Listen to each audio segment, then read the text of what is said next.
Agora a gente segue com outras notícias aqui em Os Pingos nos Is. Uma nota técnica que foi emitida pela Defensoria Pública da União diz que o fim das saidinhas de presos vai criar um cenário de insegurança jurídica no sistema carcerário brasileiro. Segundo esse documento, o maior problema é que a proposta não define se essa proibição valerá apenas para os novos detentos ou se também será aplicada para os que já cumprem pena. Em abril, o presidente Lula vetou o trecho da lei que acaba com o benefício em datas comemorativas e autorizava a saída temporária apenas para estudo e trabalho externo, contrariando, inclusive, a maior parte dos senadores e deputados federais. O veto está sendo analisado neste momento pelo Congresso. Qualquer atualização em primeira mão aqui em Os Pingos nos Is. Se as saidinhas forem mesmo extintas, a Defensoria Pública da União afirma que a interpretação ficará a cargo dos juízes de execução penal, criando uma enorme indefinição jurídica. Você, Beraldo, se tivesse o poder para definir se esse dispositivo abarcaria somente os novos condenados ou inclusive aqueles que já cumprem pena, qual seria o seu parecer? Compartilhe aqui com a gente. E o que você acha que deve acontecer? Isso é importante também.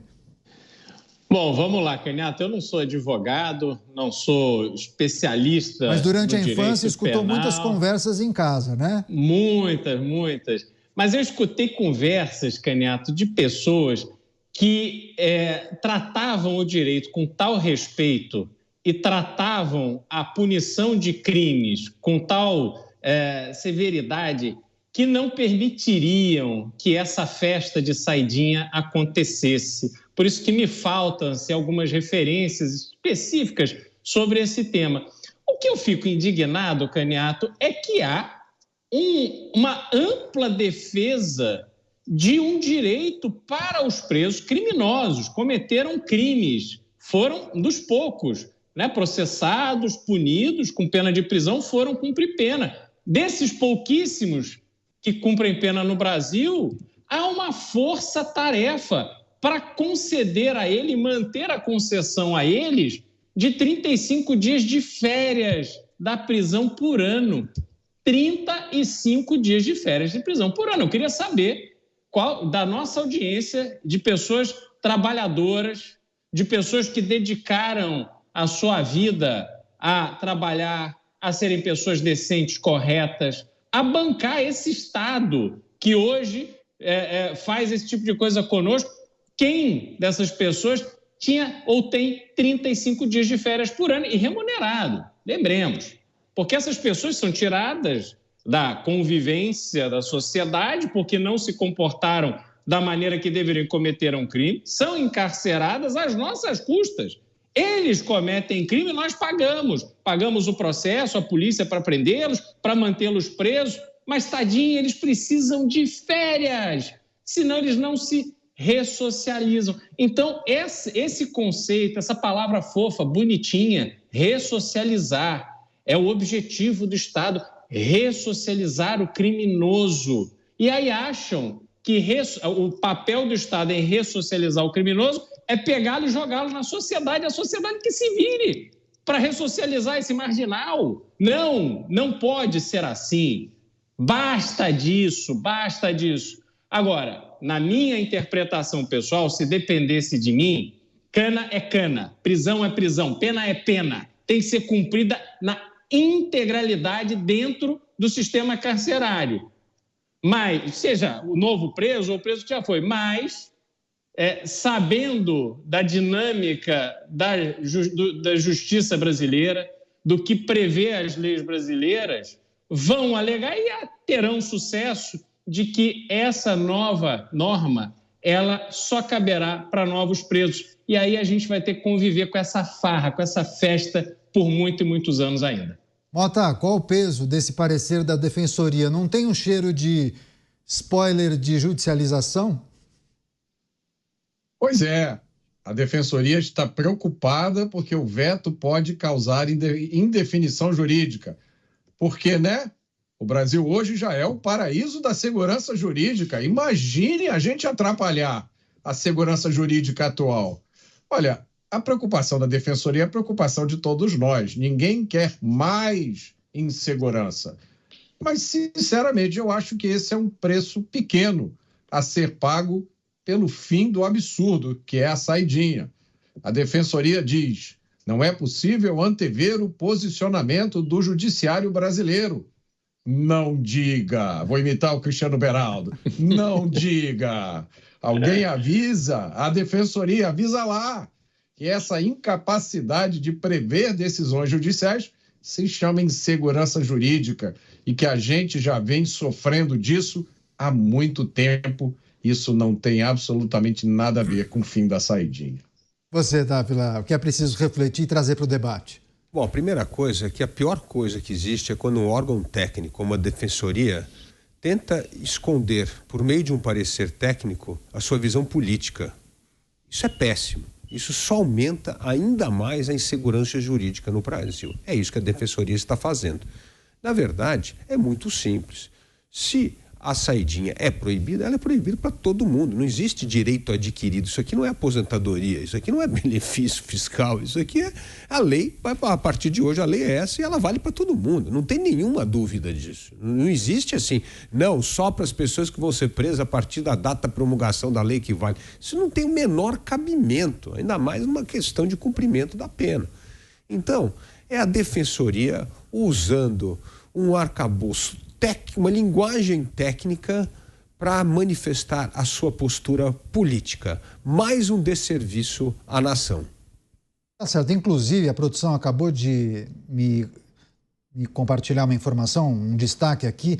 Neste momento, inclusive, há um debate sobre esse tema, o veto presidencial desse dispositivo da saidinha.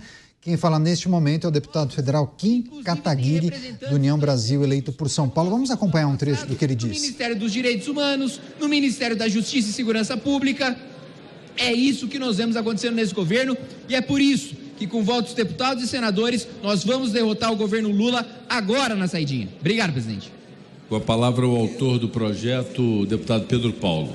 Presidente, obrigado pela oportunidade de me dar a palavra aqui. Eu queria falar para as senhoras deputadas. Deputado federal Pedro Paulo falando, expondo suas ideias nesse momento. Vamos acompanhar. Muitos deputados aqui, eu acho que nem pensavam em ser políticos ainda. Por que eu apresentei esse projeto? Por me causava uma profunda indignação os critérios frouxos que existiam para que presos em regime semiaberto pudessem ter o direito à saída temporária. Então, a mesma indignação com o que aconteceu com Roger, a mesma lá em Minas Gerais, que foi assassinado por um preso saidinha, pelos traficantes no Rio de Janeiro que saíram, que tiveram direito à concessão na saída temporária, com critérios frouxos, também me provocaram essa indignação e por isso eu apresentei esse projeto. Essa casa aqui demorou muito tempo para aprovar a saidinha e aprovou com critérios muito rigorosos. Hoje o que está em vigor vai reduzir enormemente aqueles que estão em regime semiaberto, que vão poder ter o direito à saída temporária. Caso de estupro, roubo à mão armada, homicídio, crime hediondo nem se fala. Só que tem um detalhe, nós ainda sopesamos a mão e não estamos dando direito àqueles presos que estão se esforçando para poder voltar à sociedade, para que eles tenham direito de visitar a família. E aí, eu queria provocar a reflexão das senhoras e dos senhores. A gente está fazendo... Aí, deputado Pedro Paulo, só relembrando a nossa audiência, o parlamentar é o autor do projeto da saidinha, ele está defendendo justamente a ideia que ele teve, ou quais eram os argumentos que ele usou à época para apresentar esse projeto e conseguir naturalmente a aprovação. E ele defendendo agora, por fim, que o fim desse dispositivo vai dificultar a ressocialização. Bem, Pedro Paulo é um parlamentar eleito pelo PSD, estado do Rio de Janeiro, um político bem conhecido no estado fluminense. Mota, queria pedir sua reflexão sobre essa defesa do deputado Pedro Paulo, que é a defesa de grande parte da bancada progressista quando se utiliza desse argumento para falar, não, é um bom projeto, é um bom dispositivo, porque ajuda no processo de readaptação, ressocialização e tantos outros argumentos usados. Por favor. Eles cometem um erro clássico que já foi explicado por Thomas Sowell. você não mede uma política pública pelas intenções dela. Você mede uma política pública pelos resultados dela. Os resultados a gente mostra toda hora aqui. Crimes cometidos por presos que estavam em saidinha. A gente mostrou aqui um caso do assalto do motorista do Lamborghini, em que o preso estava no regime semiaberto, se eu não me engano. É uma loucura isso que acontece no Brasil. O Estado gasta um tempo e um dinheiro enorme para investigar, para processar, para condenar, sentenciar um criminoso, e aí abre as portas da cela e diz para o criminoso: olha, finge que você está indo trabalhar ou estudar, mas na verdade você pode fazer o que você quiser. E para quem tem dúvida disso, vejam as cenas do assalto do Lamborghini, porque aquele reeducando, não é esse o termo? O reeducando estava, na verdade, tecnicamente, ele estava ali cumprindo uma pena. Então, é preciso muita ideologia, é preciso muita doutrinação para que a pessoa deixe de enxergar aquilo que está na frente dela. Não é à toa, a gente falou da importância das escolas, não é à toa que o Brasil exportou para o mundo a pedagogia do oprimido, do Paulo Freire, que diz o seguinte: você não precisa aprender a ler, nem escrever, nem fazer conta, você só precisa se rebelar contra o sistema. É por isso que a gente vê pessoas defendendo uma coisa que é, do ponto de vista lógico, moral, e eu me arrisco a dizer até jurídico, absolutamente indefensável. Pois é, a gente vai seguir acompanhando esses debates na Câmara Federal. Beraldo, antes do deputado Pedro Paulo, Kim Kataguiri, do União Brasil, no púlpito defendendo seus pontos de vista, dizendo de maneira muito firme que a oposição irá derrotar o governo federal em relação a esse veto presidencial. Pois é, Caneta, a gente teve ali uma demonstração do que é o parlamento, do que é a democracia, né? Você viu, primeiro, Kim Kataguiri defendendo com veemência que criminoso, bandido, tem que cumprir a sua pena na integralidade, tem que acabar com essa festa de saidinha, de preso e passear. E aí ele sai, deixa a tribuna e entra o deputado Pedro Paulo, do Rio de Janeiro, do PSD do Rio de Janeiro, base do governo federal, para dizer que ele se sensibiliza com o preso bonzinho. Quer dizer, cria-se essa figura, tem o preso bonzinho, tem o preso malvadinho e tem o preso bonzinho. E quando o preso bonzinho quer visitar a família, porque ele está fazendo um esforço muito grande para se ressocializar, e ele fica com saudade da família, ele quer dar um abraço na mamãe e no papai. Aí ele tem que deixar, porque isso é muito importante para o processo de ressocialização do reeducando. Olha, é realmente uma coisa impressionante como se defende presos no Brasil como se fossem pobres coitados. Até porque a gente está vendo que, apesar de todas as restrições, não pode ter cometido crime hediondo, não pode isso, não pode aquilo, restringe-se o perfil do preso que sai na saidinha, e o que a gente vê nas saidinhas é assalto, é morte, é fuga, é sequestro. E aí? Como é que fica a sociedade? Como é que a gente justifica uma vida perdida a partir da ação de um marginal que deveria estar na cadeia? Porque nós trabalhamos, pagamos os nossos impostos para colocar aquele marginal na cadeia. A gente fica com cara de palhaço. Temos que colocar o nosso narizinho de palhaço para ouvir esse tipo de papo furado a partir da tribuna do Congresso Nacional. Imbuídos do nosso espírito democrático, temos que ouvir a todos, mas temos que defender com convicção aquilo que acreditamos ser o melhor para o Brasil. E não há quem vai conseguir justificar de forma lógica, séria e honesta que preso tem que sair 35 dias do ano para ficar passeando por aí. Pois é, dadas as circunstâncias, Dávila, tudo leva a crer que esse veto presidencial será derrubado, né? Tem algum argumento que seja consistente para mudar o que grande parte de senadores e deputados definiram lá atrás, ou seja, vetar, derrubar esse dispositivo que permite a saída desses presos 35 dias ao ano? Olha, primeiro, essa medida foi aprovada no Congresso de uma forma estrondosa, né? Então, o veto vai ser derrubado, porque duas coisas. É um respeito à opinião dos parlamentares que já manifestaram disso na votação e da opinião pública, porque esse voto, gente, é aberto.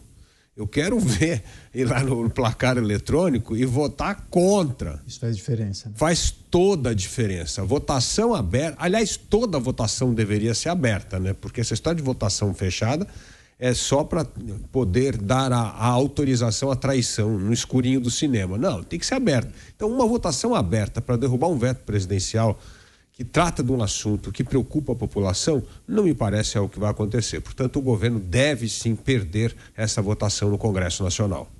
Tá certo. Mota, queria só que você refletisse sobre a necessidade de debates mais aprofundados sobre a possibilidade de alterar o regramento para a progressão de pena. Porque, em tese, quem progride para o semiaberto tem uma saidinha por dia, né? Exato, Caniato. E aí você vê a importância do nosso trabalho aqui. A importância da gente chamar a atenção das pessoas para o aspecto moral. Como é fácil você entrar num presídio, já aconteceu comigo, você entra num presídio e você vê aqueles seres humanos em celas. O seu sentimento é de horror, é de solidariedade. Você gostaria de ter o poder de tirar aquelas pessoas dali, porque você se coloca no lugar delas, como qualquer pessoa normal. Mas sabe uma coisa que você não vê no presídio, Caniato? E eu percebi isso.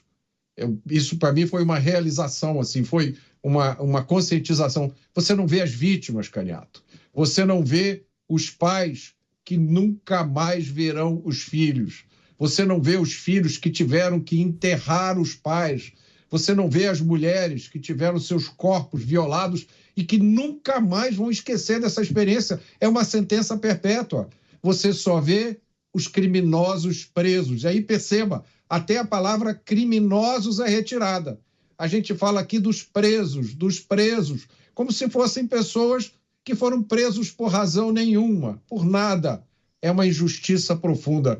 Então, é nosso papel aqui nunca deixar que as pessoas esqueçam das vítimas, porque a vítima, ela está no hospital, ela está traumatizada na casa dela, ela está numa cova, mas ela tem que estar sempre na nossa memória e ela é a justificativa para o endurecimento da lei, para que a gente tenha uma lei que puna os criminosos e evite que aconteçam novas vítimas.